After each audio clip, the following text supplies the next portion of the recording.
ಎಲ್ರಿಗೂ ನಮಸ್ಕಾರ. Welcome back to my channel. ಇವತ್ತು ನಾನು ಮಧ್ಯಾಹ್ನದಿಂದ ವ್ಲಾಗ್ನ ಸ್ಟಾರ್ಟ್ ಮಾಡ್ತಾ ಇದ್ದೀನಿ. ಇದು ಶಿವರಾತ್ರಿ ಹಬ್ಬದ ದಿನದ ವ್ಲಾಗ್ ಆಗಿರುತ್ತೆ. ವಿಡಿಯೋನ ಎಲ್ಲೂ ಕೂಡ ಸ್ಕಿಪ್ ಮಾಡದೆ ಪೂರ್ತಿಯಾಗಿ ನೋಡಿ. ಹಾಗೆ ಇನ್ನೂ ಯಾರೆಲ್ಲ ನನ್ನ ಚಾನಲ್ನ ಸಬ್ಸ್ಕ್ರೈಬ್ ಮಾಡದೆ ಹಾಗೆ ನೋಡ್ತಾ ಇದ್ದೀರಾ, ಪ್ಲೀಸ್ ಒಂದು ಸಬ್ಸ್ಕ್ರೈಬ್ ಮಾಡ್ಕೊಂಡು ನೋಡಿ. ಮನೆಯೆಲ್ಲ ಕ್ಲೀನ್ ಮಾಡಿ, ಕಸ ಗುಡಿಸಿ, ನೆಲ ಎಲ್ಲ ತೊಳೆದು, ಸ್ನಾನ ಎಲ್ಲ ಮುಗಿಸ್ಕೊಂಡು ಈಗ ಉರಿ ಅಕ್ಕಿ ತಂಬಿಟ್ಟು ಮಾಡೋಣ ಅಂತೇಳಿ ರೆಡಿ ಮಾಡ್ಕೊಳ್ತಾ ಇದ್ದೀನಿ. ಮೊದಲಿಗೆ ಒಂದು ಬಾಣಲಿನ ಸ್ಟವ್ ಮೇಲೆ ಇಟ್ಟು ಸ್ಟವ್ನ ಆನ್ ಮಾಡಿ ಸ್ವಲ್ಪ ಹೊತ್ತು ಬಾಣಲಿನ ಬಿಸಿ ಮಾಡ್ಕೋಬೇಕು.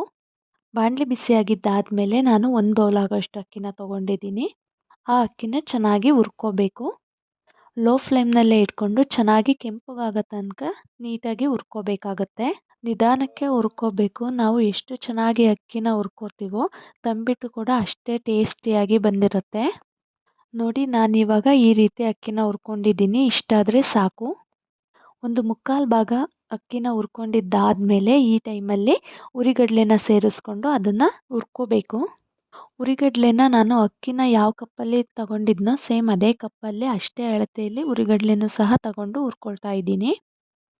ಅಕ್ಕಿನ ಎಷ್ಟು ತಗೊಂಡಿರ್ತೀವೋ ಹುರಿಗಡಲೆನೂ ಸಹ ಅಷ್ಟೇ ತಗೋಬೇಕು. ಎರಡರದ್ದು ಕ್ವಾಂಟಿಟಿ ಈಕ್ವಲ್ ಇರಬೇಕು. ಆಗ ಟೇಸ್ಟ್ ತುಂಬಾ ಚೆನ್ನಾಗಿರುತ್ತೆ ಅಂತೇಳಿ ಈಗ ಎರಡನ್ನೂ ಹುರ್ಕೊಂಡಿದ್ದಾದಮೇಲೆ ಅದನ್ನು ಕೂಲ್ ಆಗಲಿಕ್ಕೆ ಅಂತೇಳಿ ಒಂದು ಪಾತ್ರೆಗೆ ಎತ್ತಿಟ್ಕೊಳ್ತಾ ಇದ್ದೀನಿ.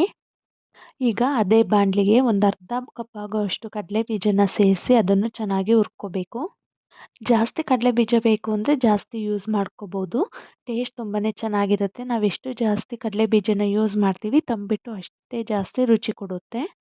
ಈಗ ಕಡಲೆ ಬೀಜನೂ ಸಹ ಕಲರ್ ಚೇಂಜ್ ಆಗೋ ತನಕ ಚೆನ್ನಾಗಿ ಹುರ್ಕೋಬೇಕು. ಕಡಲೆ ಬೀಜದ ಮೇಲೆ ಕಪ್ಪು ಚುಕ್ಕಿ ಚುಕ್ಕಿ ಬರುತ್ತೆ ನೋಡಿ, ಅಲ್ಲಿ ತನಕ ಚೆನ್ನಾಗಿ ಹುರ್ಕೋಬೇಕು. ಎಷ್ಟು ಚೆನ್ನಾಗಿ ಕಡಲೆ ಬೀಜನ ಹುರ್ಕೊಳ್ತೀವಿ ಟೇಸ್ಟ್ ಅಷ್ಟೇ ಚೆನ್ನಾಗಿರುತ್ತೆ. ನೋಡಿ, ಇಷ್ಟು ಹುರ್ಕೋಬೇಕು. ಈಗ ಹುರ್ಕೊಂಡಿರೋ ಕಡಲೆ ಬೀಜನ ಒಂದು ಪ್ಲೇಟಿಗೆ ಎತ್ತಿಟ್ಕೊಳ್ತಿದ್ದೀನಿ. ಅದು ತಣ್ಣಗಾಗಿದ್ದಾದಮೇಲೆ ಸಿಪ್ಪೆನ ತೆಗಿಬೇಕು. ಈಗ ಅದೇ ಬಾಣಲಿಗೆ 1-2 ಸ್ಪೂನ್ ಆಗೋಷ್ಟು ಬಿಳಿ ಎಳ್ಳನ್ನು ಸೇರಿಸ್ಕೊಂಡು ಅದನ್ನು ಚೆನ್ನಾಗಿ ಹುರ್ಕೊಳ್ತಾ ಇದ್ದೀನಿ. ನೀವು ಬಿಳಿ ಎಳ್ಳು ಬದಲು ಕಪ್ಪೆಳ್ಳನ್ನು ಸಹ ಯೂಸ್ ಮಾಡ್ಬೋದು. ಇಲ್ಲ ಕಪ್ಪೆಳ್ಳು ಬಿಳಿ ಎಳ್ಳು ಎರಡನ್ನೂ ಸಹ ಸೇರಿಸ್ಕೊಂಡು ಮಾಡ್ಕೋಬೋದು.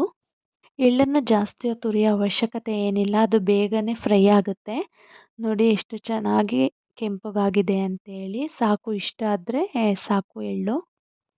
ಈಗ ಹುರ್ಕೊಂಡಿರೋ ಅಂಥ ಎಳ್ಳನ್ನು ಒಂದು ಪ್ಲೇಟಿಗೆ ಎತ್ತಿಟ್ಕೊಳ್ತಾ ಇದ್ದೀನಿ. ಅದು ಕೂಡ ಕಂಪ್ಲೀಟಾಗಿ ಕೂಲ್ ಆಗಬೇಕು. ನಂತರ ಅದೇ ಬಾಣಲಿಗೆ ಸೇಮ್ ಬೌಲಲ್ಲಿ 1 ಬೌಲ್ ಆಗೋಷ್ಟು ಬೆಲ್ಲದ ಪುಡಿನ ಸೇರಿಸ್ಕೊಳ್ತಾ ಇದ್ದೀನಿ. ಅದಕ್ಕೆ 1.5 ಬೌಲ್ ಆಗೋಷ್ಟು ನೀರನ್ನು ಸೇರಿಸ್ಕೊಂಡು ಚೆನ್ನಾಗಿ ಬಿಸಿ ಮಾಡ್ಕೋಬೇಕು. ಇದನ್ನು ಪಾಕ ಮಾಡ್ಕೊಳ್ಳೋದೇನು ಬೇಡ, ಒಂದು ಕುದಿ ಕುದಿಸ್ಕೊಂಡ್ರೆ ಸಾಕು. ಪಾಕ ಮಾಡ್ಕೊಂಡ್ರೆ ಏನಾಗುತ್ತೆ ಅಂದರೆ ತಂಬಿಟ್ಟು ಗಟ್ಟಿಯಾಗಿ ಬರುತ್ತೆ, ಚೆನ್ನಾಗಿರೋದಿಲ್ಲ. ಹಾಗಾಗಿ ಒಂದೇ ಒಂದು ಕುದಿ ಕುದಿಸ್ಕೊಂಡ್ರೆ ಸಾಕಾಗುತ್ತೆ ಇದನ್ನು. ಇದು ಕುದಿಯೋ ಅಷ್ಟರಲ್ಲಿ ಈ ಕಡೆ ಕಡಲೆ ಬೀಜನ ಸಿಪ್ಪೆ ಎಲ್ಲ ತೆಗೆದು ಎತ್ತಿಟ್ಕೊಂಡಿದ್ದೀನಿ. ನೋಡಿ, ಬೆಲ್ಲ ಎಲ್ಲ ಚೆನ್ನಾಗಿ ಕರಗಿದೆ. ಇಷ್ಟು ಕರಗಿದ್ರೆ ಸಾಕು. ಈಗ ಇದನ್ನು ಎತ್ತಿಟ್ಕೊಂಡು ಶೋಧಿಸ್ಕೋಬೇಕು. ಆವಾಗಲೇ ಹುರಿದಿಟ್ಕೊಂಡಿದ್ದಂಥ ಅಕ್ಕಿ ಮತ್ತು ಹುರಿಗಡಲೆ ತಣ್ಣಗಾಗಿದೆ. ಈಗ ಒಂದು ಮಿಕ್ಸರ್ ಜಾರ್ನ ತಗೊಂಡು ಆ ಮಿಕ್ಸರ್ ಜಾರ್ಗೆ ಹುರ್ಕೊಂಡಿರೋ ಅಂತಹ ಅಕ್ಕಿ ಮತ್ತು ಹುರಿಗಡಲೆನ ಸೇರಿಸ್ಕೋಬೇಕು. ಈಗ ಇದನ್ನು ಮಿಕ್ಸಿ ಮಾಡ್ಕೋಬೇಕು. ಎಷ್ಟು ನುಣ್ಣಗಾಗುತ್ತೋ ಅಷ್ಟು ನುಣ್ಣಗೆ ಮಿಕ್ಸಿ ಮಾಡ್ಕೋಬೇಕಾಗತ್ತೆ ಇದನ್ನು.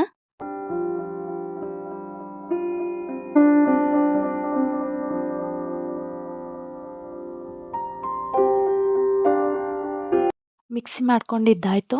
ನಾನು ಆವಾಗಲೇ ಕೊಬ್ಬರಿನ ತುರ್ಕೊಳ್ಳೋದು ಮರ್ತಿದ್ದೆ. ಹಾಗಾಗಿ ಮಿಕ್ಸಿ ಮಾಡ್ಕೊಂಡಿದ್ದಾದಮೇಲೆ ಈಗ ಒಂದು ಕೊಬ್ಬರಿನ ಚೆನ್ನಾಗಿ ತುರ್ಕೊಳ್ತಾ ಇದ್ದೀನಿ.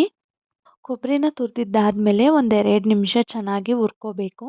ಅದು ಸ್ವಲ್ಪ ಕೆಂಪಗಾಗಬೇಕು, ಅಲ್ಲಿ ತನಕ ಚೆನ್ನಾಗಿ ಹುರ್ಕೋಬೇಕು.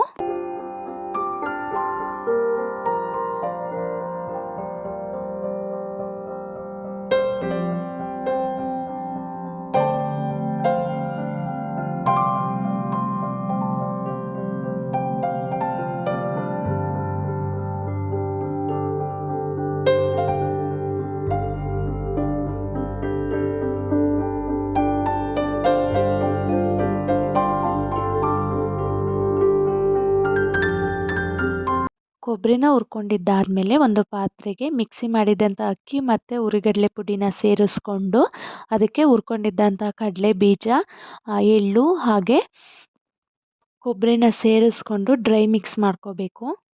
ಡ್ರೈ ಮಿಕ್ಸ್ ಮಾಡ್ಕೊಳ್ಳೋದ್ರಿಂದ ಕಡಲೆ ಬೀಜ, ಎಳ್ಳು ಹಾಗೆ ಕೊಬ್ಬರಿ ಎಲ್ಲ ಸರಿಯಾಗಿ ಹೊಂದ್ಕೊಳ್ಳುತ್ತೆ ಅಂತ.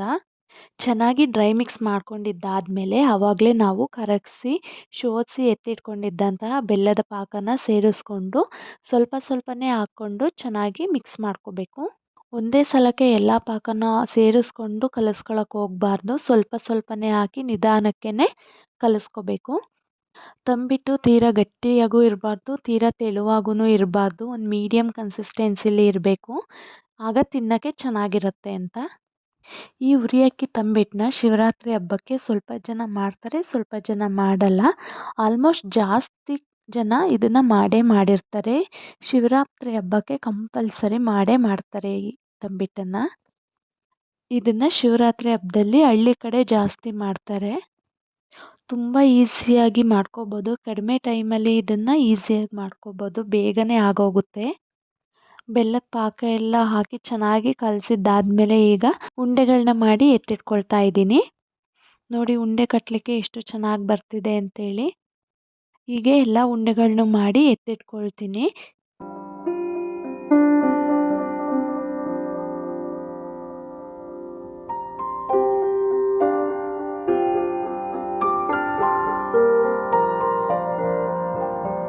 ತಂಬಿಟ್ಟೆಲ್ಲ ಮಾಡಿದ್ದಾದಮೇಲೆ ಈಗ ವಸ್ತ್ರಗಳನ್ನೆಲ್ಲ ತೊಳೆದು ಸ್ವಲ್ಪ ಒಣ ಹಾಕಬೇಕಿತ್ತು. ಹಂಗಾಗಿ ಅದನ್ನು ಕೆಲಸನ ಮುಗಿಸ್ಕೊಳ್ಳೋಣ ಅಂದ್ಕೊಂಡೆ.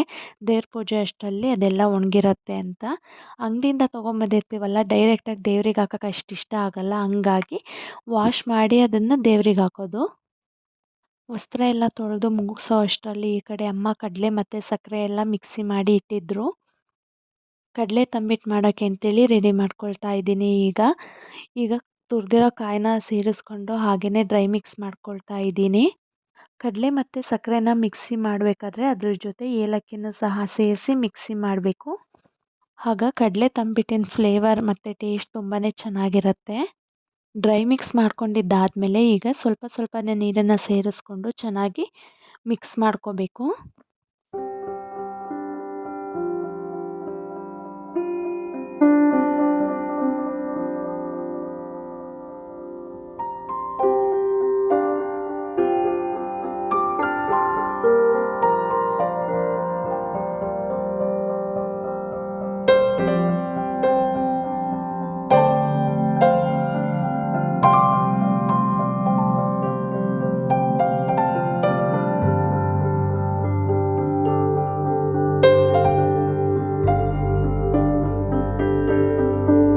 ಚೆನ್ನಾಗಿ ಮಿಕ್ಸ್ ಮಾಡಿ ಅದನ್ನೆಲ್ಲ ಉಂಡೆನ ಮಾಡಿ ಎತ್ತಿಟ್ಕೊಳ್ತಾ ಇದ್ದೀನಿ. ಇದನ್ನೆಲ್ಲ ಮುಗಿಸ್ಕೊಂಡಿದ್ದಾದಮೇಲೆ ಈಗ ಉತ್ತರಾಣಿ ಕಡ್ಡಿ ಬತ್ತಿನ ಮಾಡೋಕ್ಕೆ ರೆಡಿ ಮಾಡ್ಕೊಳ್ತಾ ಇದ್ದೀನಿ. ಶಿವನಿಗೆ ತುಂಬಾ ಇಷ್ಟವಾದಂಥದ್ದು ಇದು. ಶಿವರಾತ್ರಿ ಹಬ್ಬದಲ್ಲಿ ಇದು ಇರಲೇಬೇಕು. ಈ ಉತ್ತರಾಣಿ ಕಡ್ಡಿ ಬತ್ತಿ, ಬಿಲ್ವಪತ್ರೆ, ತುಂಬೆ ಹೂವು ಇದೆಲ್ಲದೂ ಇರಲೇಬೇಕು. ಈಗ ಬತ್ತಿನ ರೆಡಿ ಮಾಡ್ಕೊಳ್ತಾ ಇದ್ದೀನಿ. ಹತ್ತಿನ ಈ ರೀತಿ ಹಿಂಚ್ಕೊಂಡು ಅದಕ್ಕೆ ಉತ್ತರಾಣಿ ಕಡ್ಡಿನ ಸೇರಿಸಿ ಉಜ್ಕೊಳ್ಳೋದು.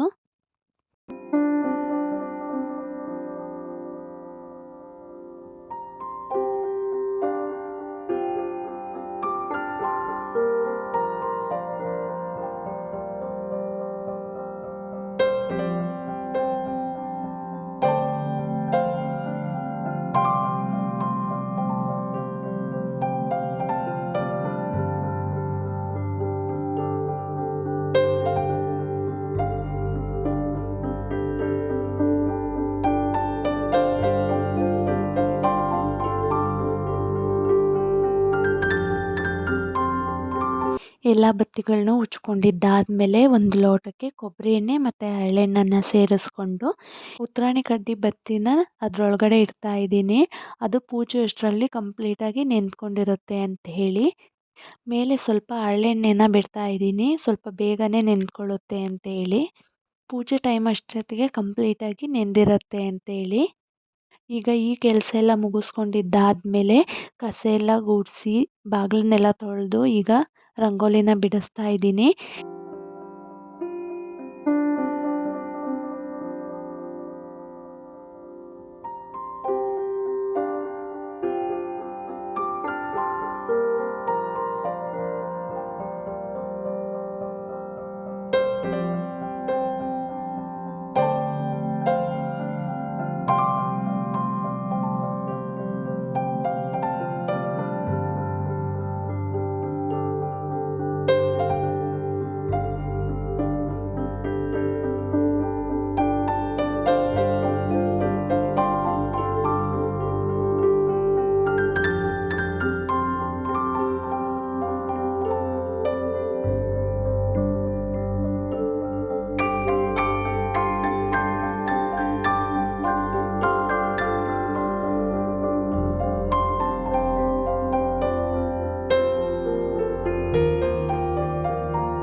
ರಂಗೋಲಿ ಡಿಸೈನ್ ಹೇಗಿತ್ತಂತ ಹೇಳಿ ತುಂಬ ಸಿಂಪಲ್ಲಾಗಿಯೇ ಬಿಡಿಸಿದ್ದೆ.